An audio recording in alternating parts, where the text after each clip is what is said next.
Attorney, pwede bang kasuhan ng kapitbahay na naglagay ng CCTV na nakatutok sa bahay ko?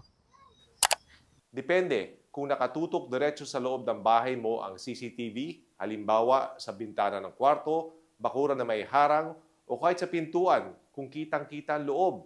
Problema yan. Maaari mo siyang kasuhan para sa unauthorized processing of personal information na paglabag ng Section 25 ng Data Privacy Act o RA 10173 dahil wala namang malinaw na lehitimong pakay para gawin to.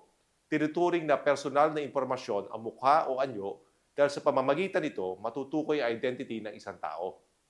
Kapag nahatulang may sala, makukulong ang lumabag sa nasabing batas ng hanggang 3 taon at pagmumultahin ng hanggang 2 million pesos. Pero maaari ning managot para sa danyos para sa invasion of privacy sa ilalim ng Article 26 ng Civil Code. Maaring unjust fixation sa ilalim ng Article 287 ng Revised Penal Code ang ginagawa sa iyo kung sa kabila ng iyong pagtutol, patuloy ang pangiinis, paggambala o panghihimasok ng kapitbahay mo. Kapag nahatulang may sala, makukulong siya ng hanggang 30 araw at o pagmumultahin ng hanggang 40,000 pesos. Pero, bago kasuhan, number 1, usap muna. Baka hindi rin niya alam na naabala ka. Number 2, kumuha ng photo o video evidence ng CCTV.